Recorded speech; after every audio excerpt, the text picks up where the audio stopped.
मशरिक़ वस्ता से बड़ी खबर है, जहां यमन में हूसी बागियों ने अक़वाम मुत्तहिदा के दफ्तर पर हमला किया है। जी हां, यूएन के दफ्तर पर हमला किया गया है और यह हमला किसी और ने नहीं, हूसियों ने यह हमला किया है। हूसी मुजाहिदीन ने यह हमला किया है और यमन के अंदर दरअसल अक़वाम मुत्तहिदा का जो ऑफिस बना हुआ है, यूएन का जो ऑफिस बना हुआ है, इसी ऑफिस पर यह बड़ा हमला हूसियों के जरिए किया गया है। हालांकि खबर यह है कि तमाम अमला यहां पर महफूज है, लेकिन बड़ी खबर यह है कि अक़वाम मुत्तहिदा, जहां पर सिक्योरिटी बहुत अहम होती है और काफ़ी ज़्यादा सिक्योरिटी यहां पर रखी जाती है और हाई सिक्योरिटी जोन में दरअसल इसके ऑफिसेस बने होते हैं, यहां पर यह हमला किया गया है और हूसियों ने अक़वाम मुत्तहिदा के इस दफ्तर को निशाना बनाया है। यहां पर एक बड़ी तादाद जो वर्कर्स थे, जो एम्प्लॉइज थे, इसका जो पूरा जो अमला था वो यहां पर मौजूद था और इसी बिल्डिंग पर और इस पूरे कंपाउंड में यह हमला किया है। दरअसल यमन में जारी तवील अरसे से लड़ाई के दौरान हूसी लड़ाकों ने अक़वाम मुत्तहिदा के एक दफ्तर पर अचानक हमला किया है। खुशकिस्मती से इस हमले में अक़वाम मुत्तहिदा के तमाम अमले को नुकसान नहीं पहुंचा। यह वाक़या यमन में कशीदगी की एक नई झलक दिखाता है और आलमी बिरादरी के लिए भी एक बड़ी तशवीश का बायस है। जी हां, खासतौर से अगर मशरिक़ वस्ता की बात की जाए तो यह हमला मशरिक़ वस्ता के मौजूदा जो हालात हैं उस पर एक तरह से सवालिया निशान लगा रहा है। यह हमला कहीं ना कहीं बिन्यामिन नेतन्याहू की भी मुश्किलें बढ़ा रहा है। यह हमला इजराइल के लिए तशवीश के बायस एक तरह से बन सकता है और इस हमले के बाद पूरी दुनिया में दरअसल एक बाज़गश्त हुई है और पूरी दुनिया में इसकी धमक सुनी जा रही है, क्योंकि अब हूसियों ने कह दिया है कि वो जिस तरह से उनके साथ अमेरिका उन्हें बार बार टारगेट कर रहा है, तो ऐसे में अब वो खुलकर एक तरह से जंग के मैदान में आ रहे हैं और वो इजराइल के लिए अब परेशानियां, जो ज़मीन है वो मशरिक़ वस्ता में एक तरह से तंग कर देंगे। दरअसल हूसी मुजाहिदीन ने यमन के शहर में अक़वाम मुत्तहिदा के दफ्तर पर यह अचानक हमला किया है। हमले का मकसद या इसके पीछे जो सियासी या अस्करी वजूहात हैं वो एक तरह से निकल कर सामने आ रही हैं। दरअसल एक तरह से डर बिठाना और हूसियों का ये कहना कि अक़वाम मुत्तहिदा भी कहीं ना कहीं इजराइल के बलबूते ही एक तरह से काम कर रहा है, अमेरिका के इशारे पर काम कर रहा है और इसी वजह से अपनी नाराजगी जाहिर करने के लिए हूसी मुजाहिदीन और लड़ाकों ने यह बड़ा हमला किया है। इस हमले में अक़वाम मुत्तहिदा के अमले की हिफाजत को यकीनी बनाया गया और कोई जानी नुकसान का रिपोर्ट नहीं हुई, यानी कोई जानी नुकसान इस हमले में नहीं हुआ। लेकिन इतना ज़रूर है कि यमन में कई सालों से खाना जंगी जारी है, जिसमें हूसी जो लड़ाके हैं और हुकूमत के दरमियान कशीदगी बरकरार रही है। हूसी लड़ाके ईरान की हिमायत याफ्ता फोर्सेज हैं और यमन के शुमाली और वस्ती इलाकों पर अपना कंट्रोल रखते हैं। अक़वाम मुत्तहिदा यमन में इंसानी बहरान के हल और अमन की कोशिशों में दरअसल सरगर्म है, लेकिन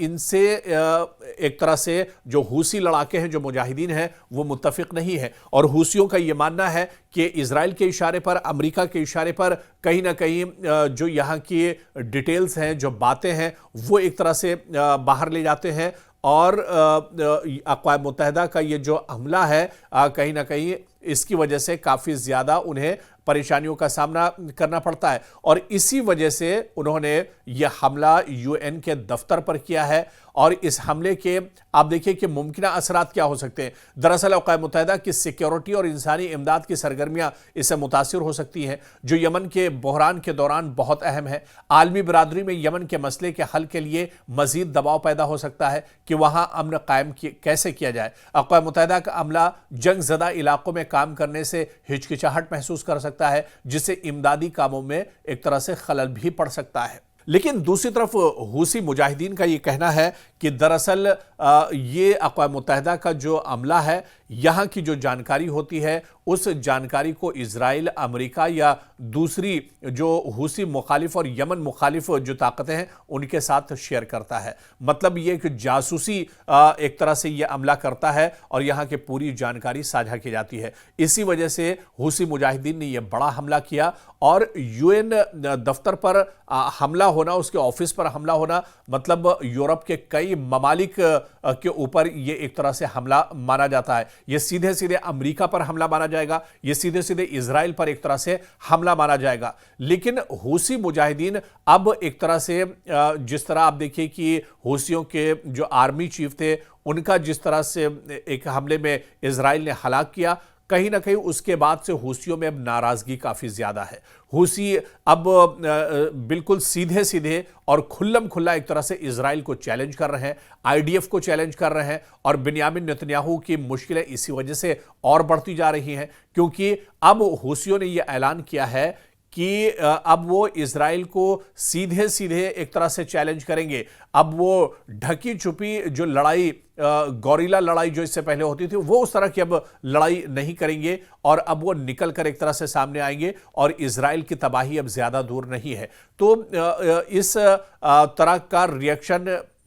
हूसियों की तरफ से आया है, और इसी बीच ये बड़ा हमला किया गया है यूएन की इमारत पर, जिससे आप देखिए कि अक़वाम मुत्तहिदा और दीगर जो आलमी इदारे हैं इस वाक़े की मजम्मत कर रहे हैं। बैनुल अक़वामी बिरादरी मुमकिना तौर पर हूसी जो लड़ाके हैं इन पर दबाव डाल रही है कि वो इमदादी और अमन की कोशिशों को नुकसान न पहुंचाए, लेकिन हूसी इन्हें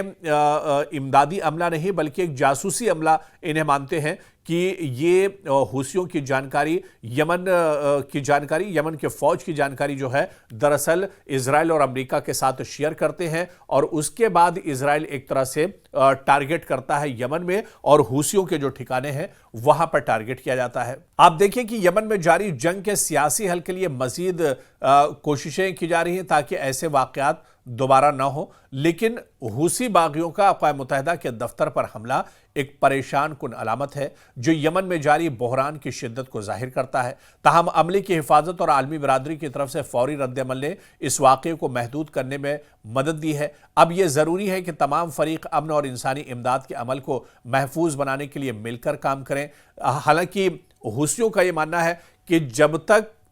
इजराइल अपनी रविश से पीछे नहीं हटता है, इजराइल अपने नापाक हरकतों से बाज नहीं आता है, तब तक उनकी जवाबी कार्रवाई जारी रहेगी, और वो इसी तरह से कार्रवाई करते रहेंगे। एक तो हूसी जो मुजाहिदीन है वो गजा में जिस तरह से इजराइल ने कत्लेआम किया है उसको लेकर नाराज है। इसके अलावा यमन के मुख्तलिफ इलाकों पर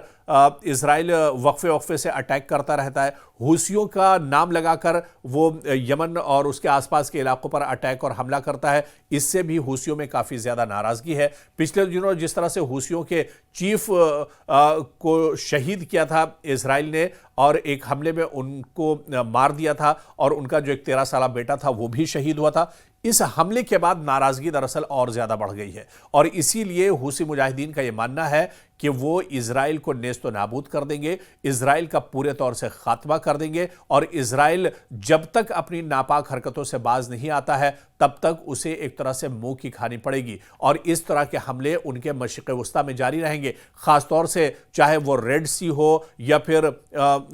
इजराइल के बॉर्डर और सरहद से लगे हुए जो भी इलाके हैं वहां पर वो इस तरह के हमले लगातार करते रहेंगे, यानी इजराइल के लिए मुश्किलें एक तरह से बढ़ाते रहेंगे। और जिस तरह से यूएन के दफ्तर पर हमला हुआ है, अक़वाम मुत्तहिदा के दफ्तर पर यमन में हमला हुआ है, इससे एक सीधा पैगाम यह जाता है, सीधी वार्निंग एक तरह से इजराइल को जाती है कि इजराइल ने अगर अपने हमले नहीं रोके तो इस तरह के मजीद हमले